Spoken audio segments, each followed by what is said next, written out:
Carol por aqui.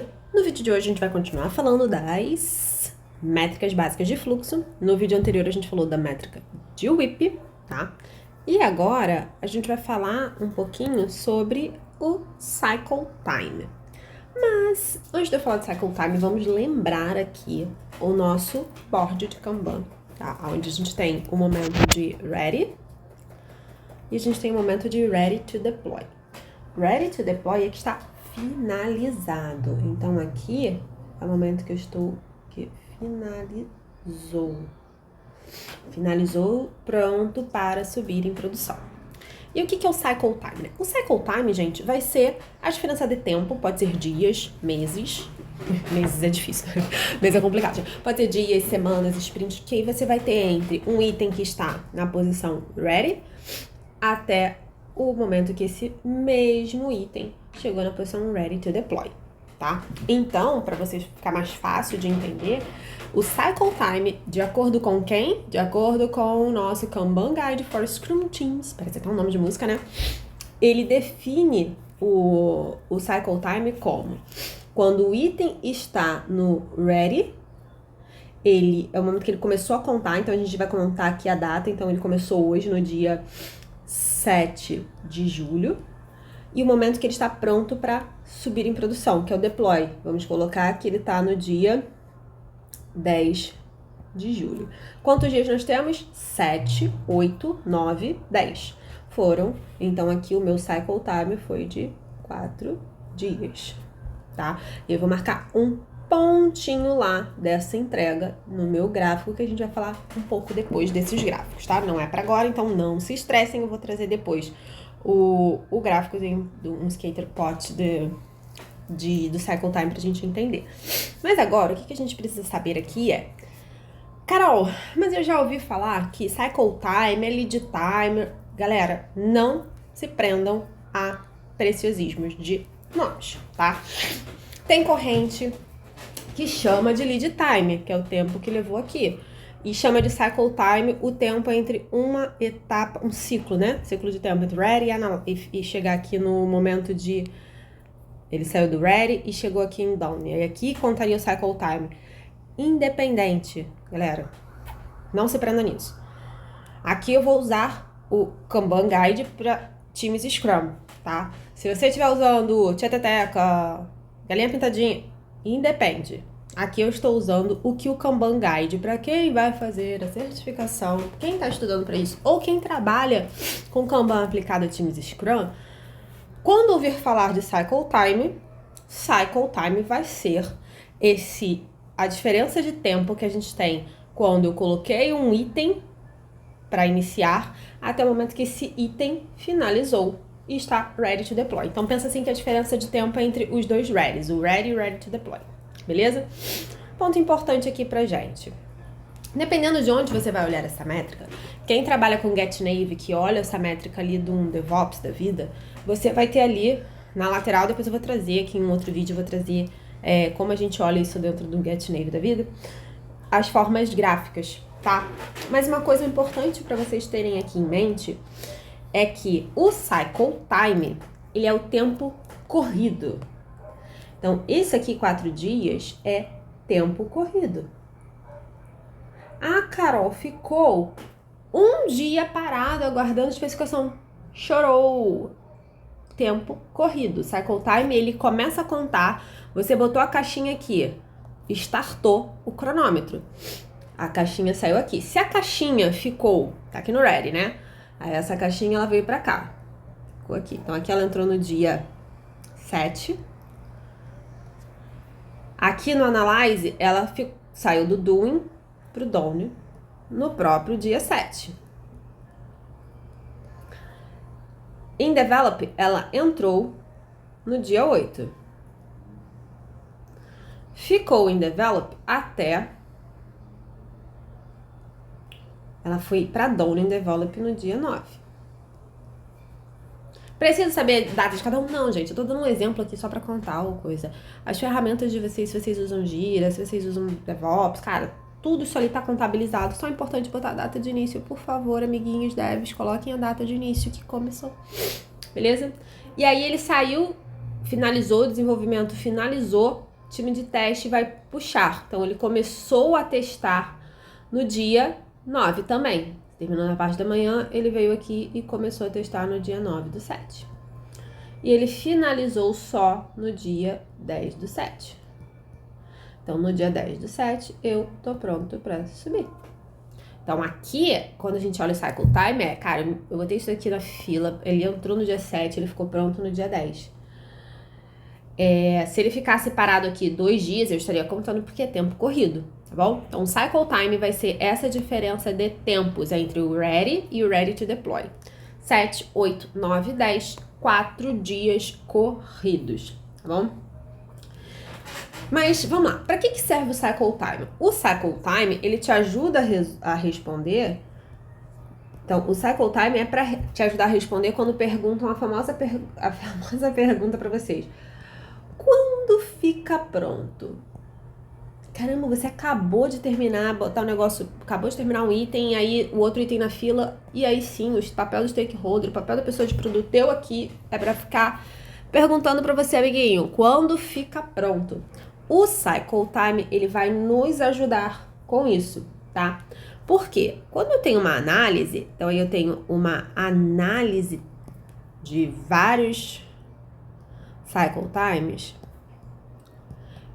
eu consigo ter uma previsibilidade, eu consigo ter um histórico, e esse histórico, ele implica numa previsibilidade. E eu vou conseguir ser um pouco mais assertivo do que só... Carol, eu posso fazer a estimativa com base em story points? Blá, blá. Pode, meu filho, faz o que você quiser. Tamanho de camisa, planning, poker, faz assim, cara, zero estresse. Porém, se você tem ferramentas com dados, eu prefiro, exceto se a gente falando de um time mega master, mega antigo, que, cara, às vezes eles são mais certos do que a própria estatística ali. Mas se você não é desse caso, vai lá pro teu gráficozinho de um skater pot do cycle time e ele vai te ajudar, esse histórico vai te ajudar a ter previsibilidade, tá? E aí, um ponto importante. Por que a gente precisa ter, e aí, pessoas de desenvolvimento, quando a gente fica pedindo, atualiza o status de forma correta, quando a gente fala, coloca a data, atualiza o status, muda ali certinho a coluna, para que isso? Isso é para nos ajudar a conseguir ter um histórico, e o histórico vai gerar uma previsibilidade. Imagina, quando você entra lá no GetNavi, para quem não conhece, é uma ferramenta que ela nos ajuda, ela conecta lá com o DevOps. Eita, botei 2 P's aqui, gente, foi mal. Ela conecta lá com o DevOps. Ela conecta com o DevOps para ela nos ajudar a ter a visão dessas métricas. Visão das métricas, tá? Então eu falo aqui GetNavi é isso. Você pode usar outra? Pode usar aqui a sua empresa que você tem aí, não é mandatório, estou dizendo que eu uso aqui, tá bom? Então vamos lá. Então quando a gente perturba o time para colocar data e status e tá sempre, quando puxar um item de uma caixinha para outra, Carol, eu não uso Kanban. Tudo bem, amigo, se você não usa Kanban. Fazer um exemplo daqui do que a gente tem hoje a gente tem lá o fluxo de upstream e o fluxo de downstream, né? Então, quando ele entra lá a gente tem aqui o refinamento, dando um exemplo aqui. Refinamento funcional no nosso modelinho aqui hoje. Depois eu vou pro refinamento técnico. E aí eu tô no famoso pronto para dev. Depois de pronto para dev, eu vou lá puxar para homolog, fazer testes, etc. Homolog doing, homolog done, tá? Aqui pra gente, quando eu falo, por favor, não peguem do refinamento funcional e já joguem direto pro dev, mesmo que você tenha feito o técnico, sem arrastar. Porque isso ferra as minhas métricas, tá? Então você, pessoa de produto que está me ouvindo, vamos ajudar o time ali a entender a importância, o porquê de achos a gente precisa que todos os status, o bonitinho do card seja arrastado. Porque quando eu respeito e eu coloco as datas, o cycle time ele é medido por datas. Se eu tiver as datas ali corretas de entrada em cada status, né? Eu vou conseguir ter o meu cycle time mais alinhado com a realidade do que aconteceu. E, por consequência, eu vou conseguir ter uma previsibilidade muito melhor, tá bom? Então, vamos lá. Sim, me perguntaram aqui no Instagram quando eu falei um pouquinho de métricas. Ficar parado conta? Ficar parado conta, tá? Então, Então, eu tenho aqui item parado no fluxo, depois que iniciou, ele conta, ele ofende o cycle time. E aí, pessoas de produtos Scrum Master Agilista, você precisa identificar o porquê. Então, aqui você vai botar uma lupa. Você tem que entender o porquê esse item está parado no fluxo. O melhor momento de entender isso é dentro de uma retro, tá bom? E a minha filha acordou. Só um minutinho. Então, voltando aqui, acho que ela começa a chorar. Então, o Cycle Time, ele vai nos ajudar com SLE. O que é o famoso SLE? É o Service, tá? É o Service Level. Deixa eu atender a criança. Service Level Estimate. Que é a estimativa de nível de serviço, tá? Então, o SLE, ele vai nos ajudar ele vai trabalhar com uma amostra, ele vai nos dar uma previsão e uma probabilidade. Ô Meg, para de perturbar a Sofia acordando. Já volto, gente. Então, pessoal, voltando aqui, né? O SLE, que é o Service Level Estimate, ele serve para nos ajudar com essa estimativa, essa previsibilidade, tá bom? E aí, como eu sempre falei, como a gente coleta as informações para o Cycle Time é que cada etapa a gente tem uma data de início. Então, quanto mais amostras a gente tenha, né, de Cycle Time, a gente vai conseguir ter um SLE, né, que é o Service Level Estimate, mais fidedigno. Bom, porque a gente vai começar a ter mais pontos ali dentro. E aí, eu tenho que pensar numa coisa chamada grau de confiabilidade. O grau de confiabilidade. O que é esse grau de confiabilidade? Quando você analisa, eu vou trazer depois aqui uma imagem do Cycle Time pra gente ver. A gente tem ali, às vezes você pode ter 50%, 85%, 95%, porque geralmente a gente usa 85% ali. Quer dizer que 85% das atividades, elas levaram, em média, aquele período de tempo, tá? Então, o grau de... Ajuda, você consegue, filha. O grau de confiabilidade, tô terminando aqui, ele ajuda a responder com mais previsibilidade quanto tempo dura, tá? Então aí, gente, uma coisa importante da gente entender. Quando você tá lendo lá no GetNative, etc., a gente tem que pegar ali, imagina, a pessoa pergunta pra você, essa atividade vai levar quanto tempo? Aí você vai olhar lá pro seu gráfico de Cycle Time e ele vai ter lá no gráfico ali, né? Ele vai ter aqui a probabilidade, porcentagem. E aí vai ter um bando de pontinhos aqui,